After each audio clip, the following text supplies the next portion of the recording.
Yes, now we're going to do the exhaust valve clearance check. Excuse me. I actually already did it. I watched the first video, realized I couldn't really see too well what I was doing. So, for first timers, anyone trying to do this themselves, be brave enough. I figured I'd go ahead and get a little closer up. So, like I said, I already did the process, but I'll walk you guys through it. Make sure you know what's going on. So, we're going to be doing the exhaust valve. Get some better light in here.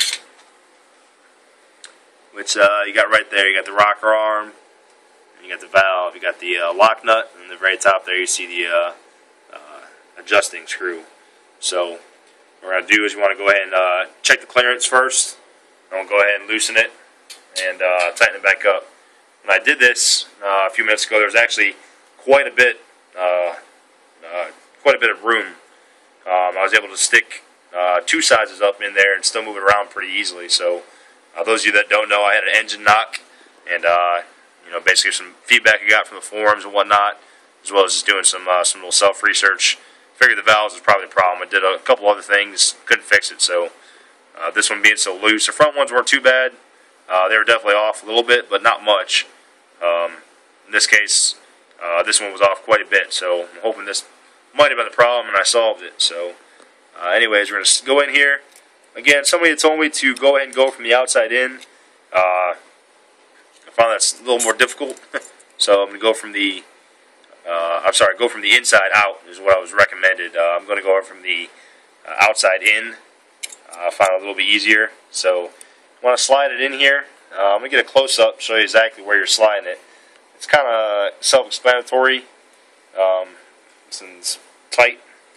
It's about how it should be. But again, show a close-up so you guys can see exactly what I'm talking about here. Get my light. Alright. You can see inside of there, you got the valve spring, the top, and you got the bottom end of that adjusting screw. So that's where you want to stick your feeler gauge in there and slide it in.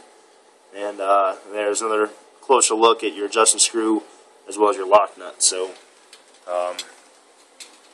again, you want to get it in there. Shouldn't be too tight. You can't slide it in there pretty easily. It's actually I swear it was looser a second ago. But anyway, there we go. Get it in there. You should be able to drag it, but not too terribly much so. I should feel some resistance as you pull it.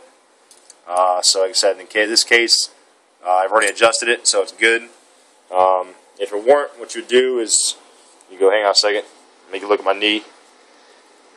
Is you go to the next size up, which in this case would be 0.009 or 0.229 millimeters, and check that size, and you should not be able to get this one in. It's not going to go in there easily, but you shouldn't be able to force it in there either. So this one definitely does not fit. So let's say I got a good valve adjustment. So now let's say it wasn't good and we had to adjust it. So which most of the time is going to be the problem. What you're going to do here, see if I get my light hung up here. Somehow.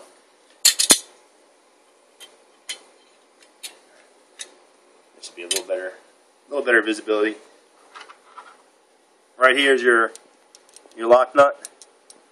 That's 0.10. So you're going to go ahead and loosen that one up.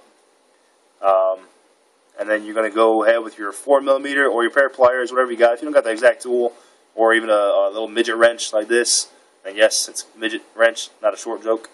You go ahead and just put it on the adjusting screw, and you can turn it. Like I said, pliers will work fine. Vice grips, whatever you got. Don't have to be too perfect. So righty-tighty, lefty-loosey. If you're too tight, you turn to the left. There, if you're too tight, if you're too loose, you go ahead and turn to the right. So loosen your lock nut, and then you're going to turn your adjusting screw either way, whichever way you got to go. In this case, it was to the right, with your feeler gauge in there. And again, you want to feel that nice slight drag. You don't want it to be too tight, and obviously it should be able to go in there real freely. Once you think you got it, go ahead and just hand tighten your lock nut. Stick your feeler gauge back in there.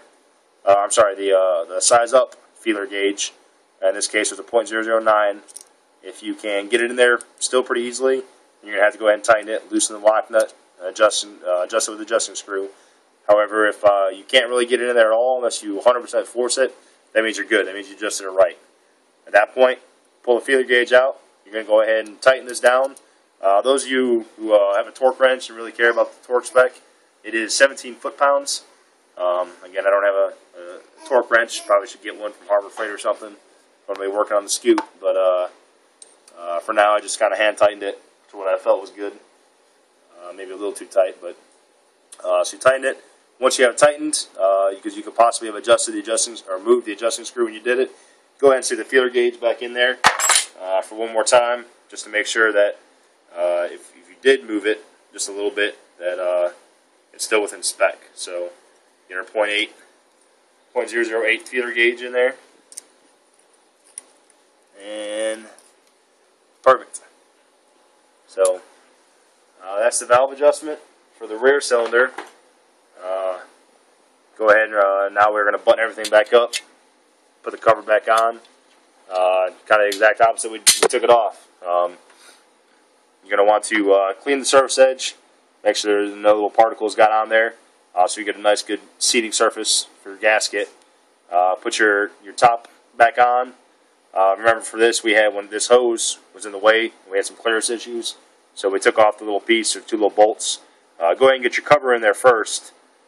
Make sure your gasket is flat, doesn't ball up or roll up or anything. Put it back on there. You're going to have to kind of move it, shift it to the side. Put that little top piece back in that the hose plugs into, and at that point you should be lined up pretty good. And you're going to put your two bolts back in, connect to your hose, this hose, as well as your air box rebreather. Unless you, this hose, well, it plugs in right there. Mine's already on top of the cylinder head. Unless you have the air box mod or something done to it. You plug those back in, and put the decorative covers back on, and put the spark plugs back in, and you'll be good to go. I'm actually doing some paint. I'm painting these covers here, so I'm not going to be doing all that right now. So I'm going to go ahead and put it back together, and start working on the front cylinder, and check back on you guys when I get that.